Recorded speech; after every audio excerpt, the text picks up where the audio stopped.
everyone who's online too, but we can't see. I'm delighted to be chairing this session today on how do you spend adaptation finance with confidence. My name is Marcus Manuel. I'm head of the Centre for Aid and Public Expenditure, and I work very closely with my colleague Tom Mitchell, who's head of the Climate Change Programme here, because the interaction between the issues of how you deliver aid effectively and how you deliver climate finance, particularly adaptation finance effectively, I think is one of the challenges for this generation. If we get it right, we can make an enormous difference. If, as we have many times in aid, get it wrong, we can really waste very large sums of money. So I think this is a fascinating topic, and it's great we've got this panel to speak to us today on it. So Tom, he's also is not only head of the Climate Change Programme, he's also the research director of the Strengthening Climate Resilience Programme. He's an IPCC coordinator, lead author, and sits on the management group of the Climate and Development Knowledge Network that someone may have come before. Tim Gore is the Senior Climate Change Policy Advisor at Oxfam and leads their international policy and advocacy work on climate change. And Chris Murgatroyd is head of the Adaptation and Forests team within the Climate and Environment Department within Department for International Development. And finally, Lisa Elgers manages the Climate Governance Programme at Transparency International. Some of you may know the work she did on developing the Forest Governance Integrity Programme at Transparency International earlier. I think the other sort of standard sort of airline announcement I need to give is that if the fire alarm goes, we all head for that door, out of that way, back down the stairs again. And then afterwards, the cloakrooms are that way for ladies and that way for gentlemen. One final plug. This is such a critical set of seminars that are going on. Let me also remind you we are meeting here again in a week's time, also to talk about capitalising on climate change and looking at low carbon growth strategies on that side. However, we're going to have just 3 presentations. We now want to do 4. So I'll turn to getting those presentations through to allow us the maximum chance for conversations afterwards. The idea is we will close this meeting, bring this meeting to a close at 2:15 for those who need to get on afterwards. So, Tom, over to you. Okay, many thanks, Marcus, and thank you all for coming today. I'm going to give what I hope is a pretty short summary of some of the kind of the issues around spending adaptation finance as I see them. Hopefully as a way to kind of frame the discussion and to help to kind of introduce the topics that other panelists are talking to. In doing so, I hope what we can do is also draw out some kind of latest research and analysis from ODI on climate finance, climate adaptation finance, particularly also drawing on Climate Fund's update, an online climate finance tracking product that you may well have used. Okay, so my presentation is on observations of climate adaptation finance spending. I certainly see a considerable focus on fundraising around climate finance, and particularly around the type of money this should be. Particularly when we're talking about adaptation, we're talking about grants, not loans, public, not private, delivered through direct access modalities, additional. These tend to be the kind of flavours of debate internationally. And I don't think the focus yet has really been informed by a robust discussion and evidence of what modalities actually effective in supporting adaptation on the ground. And in doing so, I want to make 7 observations about adaptation finance effectiveness in a hope that we can begin to shift debate towards understanding what really works in terms of delivering adaptation finance, and to move away slightly from the kind of the impassioned language around the international negotiations, which nonetheless is important. It doesn't really necessarily get to grips with the kind of issues that we need to get to grips with if we're going to deliver climate finance to the poorest and most vulnerable people. First observation I'd like to make is there's a very big difference at the moment between pledged, approved and dispersed adaptation finance. And certainly what we see is a lack of common definition on what these different terms mean. and it makes it incredibly difficult to get a very good handle on actually where the money is going. At the moment, the data that we have suggests that pledged adaptation finance is in the order of 3 to 4 billion US dollars, and that's as counted through the kind of fast start finance measures. Approved climate adaptation finance around 1 billion, dispersed 350 million, but we have very little idea of actually how much of that dispersed money is reaching poor and vulnerable people. And we see that currently approved adaptation finance, 13.2% of total approved climate finance as measured through major dedicated climate finance mechanisms, and that's 21% when considering the dispersed funding. So adaptation finance is still a reasonably small amount of total climate finance with a much stronger weighting towards mitigation. There's been a lot of discussions about principles and principles of effectiveness and principles of delivery of climate finance. What we see in research from ODI recently in Bangladesh and in Indonesia suggests that many of the principles are not being followed very well, and additionality and discussions around additionality are actually creating parallel structures to development architecture at national level, primarily because of the ease of reporting around that, but also because of lack of coordination and, to some extent, donors not being confident in using existing finance mechanisms. So here are simply a list of the aid effectiveness principles and 10 principles of climate finance. And keen to stress here that climate finance does not equal aid, and we need to be very clear that it does not equal aid. But nonetheless, we need to make sure we're learning the lessons from aid, particularly at national level. And I direct you to a paper recently by Hedger et al. In Bangladesh that points to the very fact of multiple proliferation of financing mechanisms for adaptation, which very clearly is going to present considerable problems if it's not reined in. Money is being directed to poor and vulnerable countries, but the picture is very patchy.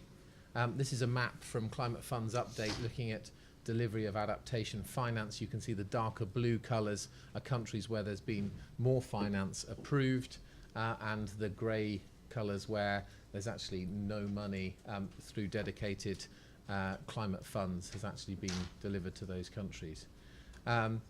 So we see that donor, bilateral, multilateral financing is being shaped by assessments of vulnerability and of vulnerability rankings, but largely that finance is being delivered based on the capacity of organisation staff to deliver that money, and also the willingness of countries to engage. So what we're seeing very much is a trend of money flowing to least developed countries and small and developing states that we see as easier to access, and that have very kind of expressed need and capacity to deliver. So Bangladesh, Mozambique, Senegal, Ethiopia are countries that are doing well, and we're seeing big gaps in delivery to fragile conflict-affected states, Middle East, North Africa, Central West Africa, Central Asia. Simply not happening to the same extent there. And I've also heard frustration expressed from lower middle-income countries that they're not being considered in the LDC category, which means that they're not able to access climate finance to the same extent that if they were considered an LDC under the UNFCCC. We see at the moment that supply and demand is not well aligned. This is some new analysis that was conducted by my colleague Jessica Brown that looks at NAPA needs expressed by sector, and then how adaptation projects and programs of major dedicated climate funds are distributed across those different sectors or themes. So what we actually see here is an under-resourcing currently of food security projects, of water resource management projects, of disaster risk management, early warning projects, and potentially an over-resourcing of the types of projects that we consider as kind of capacity building, although that's obviously very difficult to categorise. And you'll see overall that the demands, the total financial demands in the NAPAs have certainly not been met by projects and programmes so far.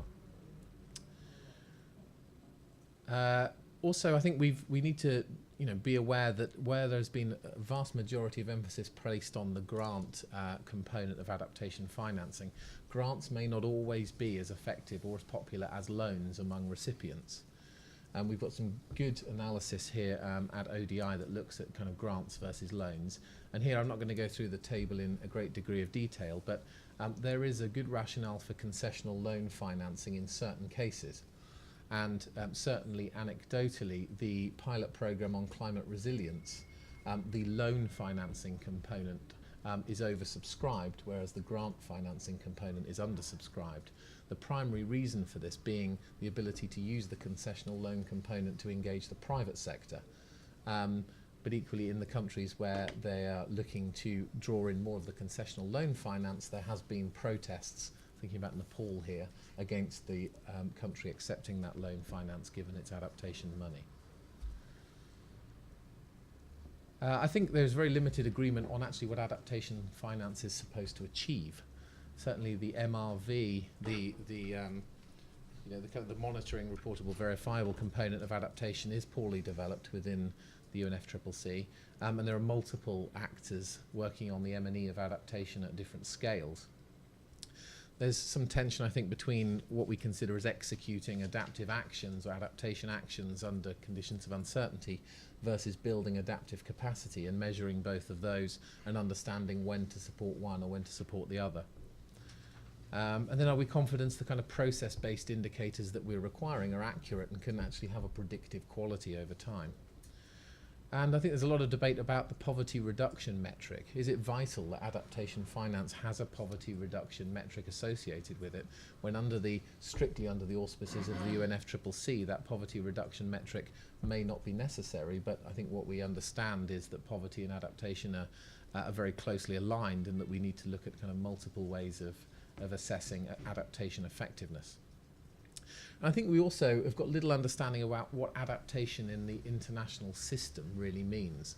A lot of work looking at community level adaptation, some work looking at adaptation at national and subnational scale, but not much looking at kind of the adaptation of international systems for trading food, for example, or for sharing water, or for exports and imports of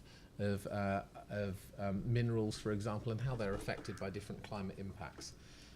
So we've not got a good idea of how we look at that kind of disaggregated system that supports many countries. One of the examples, for example, would be of Australia and the impacts of the flooding on export commodities from Australia and what the impact that was on food prices. And we've not got a good understanding of how to look at adaptation of those systems or resilience of those systems.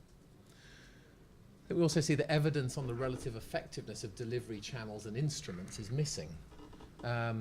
We see in bilateral programming there's a dominance of short-term project-based investments. These are normally small amounts of money, mainly in grant form. They're tending to be between the $1 million, $10 million range. Multilateral channels, we see some grant financing, but mainly around concessional and commercial loans. UNFCCC and Kyoto mechanisms are pretty unpopular when you look at overall financing trends for adaptation. Very insignificant overall flows, very little support to adaptation fund, for example, nonetheless important politically, and innovations around governance mechanisms of those funds are influential. We see some move towards more programmatic finance, largely signalled by the PPCR and integration of adaptation into larger MDB loans, but very little analysis of the comparative benefits of any of these channels, of projects versus programmatic finance, for example, or different delivery channels, or where national allocation mechanisms might be the most effective. Nationally, there are certainly concerns over kind of poor coordination between different financing actors. So to conclude, certainly we see very little evidence and limited discussion of what is actually effective when spending adaptation finance at scale. I think we need a robust assessment of effectiveness of spending, but at the moment that's being overshadowed by the kind of moral and equity arguments of the type of finance and its delivery channels and of raising finance. While volumes are vital, I see that the kind of is also vital in effective ways of spending the money, and I would suggest that it's time to balance the advisory group on finance report on sources of climate finance with something also on the effectiveness of spending that money. I think the debate is too skewed towards sources at the moment. Certainly this would be a critical input to the design of the Green Climate Fund adaptation window. But again, I don't think that the focus on finance should detract from emissions reduction, which is the ultimate aim. And therefore, I think developing countries that consider advances on finance to be wins within the international arena should take a step back and recognise that it is emissions reductions ultimately that is the only way out of this problem. Okay. Thanks very much, Marcus. Tom, thank you.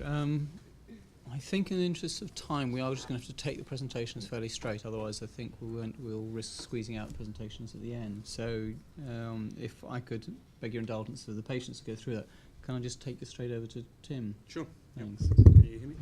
Yeah, this is mainly for the online. So